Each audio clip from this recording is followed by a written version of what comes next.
Till now, we have seen all the linear data structures and the kind of problems they solve the applications. But thing is, they are not enough because we have complex problems. We have so many things to do. So, what are non-linear data structures? Uh, like linear data structures are arranged sequentially or linearly. In this case, they are not linear. Some kind of hierarchy or some kind of looping or some other thing is involved. So they are not linear. There can be multiple levels. There is efficient memory utilization. We will see how this is efficient, and the examples are graphs, trees, and maps. And we will be seeing all of this. So let's begin with the first thing, hash maps. So what are hash maps? Basically, they are kind of a table-like structure where index is used to map with the data. Now you will say, oh, this sounds something like an array. Over there also we have indexes which maps to data. But this is not the same thing. The reason is in arrays we use indexes which are numbers from 0 to some range. But in this case, the data itself is a key. How is that possible? So we have two parts in our hash maps. The first thing is hash function. So what hash function does is it takes the data, some kind of integer or string or whatever it is, and it creates an index using that. And that index is used to store that data again. Okay.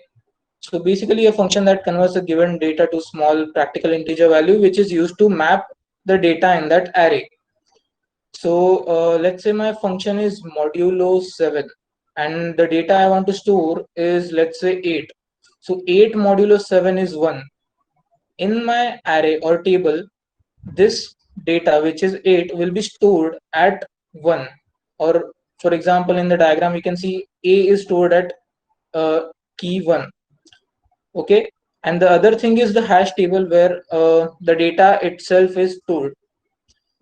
Basically, the key and the value pair. Whenever we talk about maps, there is key value where. Always remember this. Okay. So now we have hash functions which uh, create unique keys, but many a times it's not possible to create unique keys. It's quite a possible that two different data gives the same keys.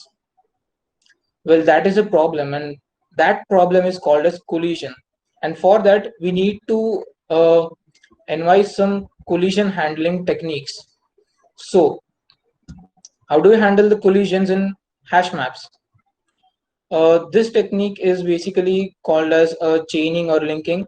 This uses the linked lists, which we studied yesterday.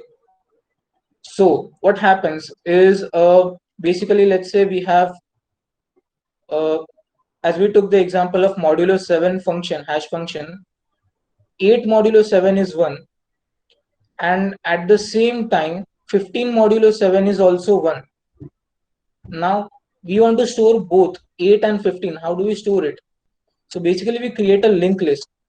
So at this position, first comes the 8. This is a node. And then comes the 15. So now we see already there is a node. So we append a node containing the data 15 after this.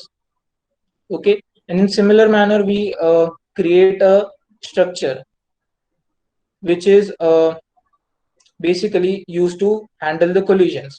So what are the advantages? This is a quite simple technique. We are just appending the data one after another using the linked lists. Hash table never fills up. We can create as many nodes as we want. There's no restriction to it. This is less sensitive to the hash functions. It doesn't matter how many collisions occur, and it is most likely used when we don't know how many or how frequently the keys may be inserted or deleted. Basically, we have no idea of how many things we are going to handle. Disadvantages, cache performance is less. Like, okay, why is it less? Uh, let's say we have inserted 1,000 numbers. For all, the key is always one. And since it is a linked list, we will have to iterate through that linked list to find if that data exists in our table. Now, this is a linear performance, so obviously it reduces the overall performance of the structure. Okay, then there's a wastage of space. As we took the example of the all of the numbers, let's say, are mapped to key one. So all of the other indexes are empty. That wastes space, a lot of space. And as I told you, it if the chain becomes long, the time complexity grows too often, which is a big no-no. And we need to use extra space for linked lists again. So let's see how hash maps are implemented in C++ now. Hash maps or maps have various kinds of implementations. One of them is unordered map in C++. So basically we have included the unordered map, and here we are using string as the key and the value as a double map. Okay, so we have created a small code which stores the constants and their variables. Okay, so we have initialized our map. Now we store the value for pi, which is 3.14, for root 2, which is 1.414, root 3. Similarly, we put all of the data elements. Now this is one of the method. There is another method to insert some key value pair in C++ maps.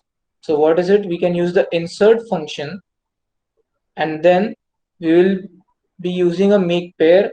Okay, now make pair is a container. We will not be uh, much talking about it. So it is a container which has two values. The first, which is the left one, which will be E in this case, and the second, which is 2.718 in this case. Okay, so we insert this E and the 2.718 pair. Okay, so now first we will be searching for the string key, which is pi. And let's say we use a simple if else function. If umap.find, now find is a inbuilt function given to us, key, which is this pi, umap.end. Okay, so while finding, if we reach end of the map, that means that we don't have that key in our data structure. We simply print a not found, and else we say we found that key. Okay,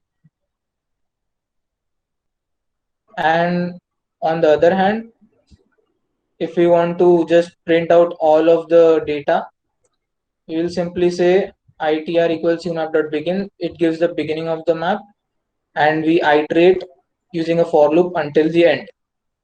Okay, so that's it for the hash map. Okay, so let's talk about some applications for hash maps. So hash maps are used at many places, and not just hash maps. Hashing itself is used at many places in, like in cryptography. It's a very big thing, but we will not be talking about that. A very simple application, if I want to talk about, is let's say we have the phone numbers. Okay, if you want to store the phone numbers, there are those are 10 digit numbers. We cannot use simply arrays to store them. We can use the hash maps to store them and get refer them in O of 1 time complexity.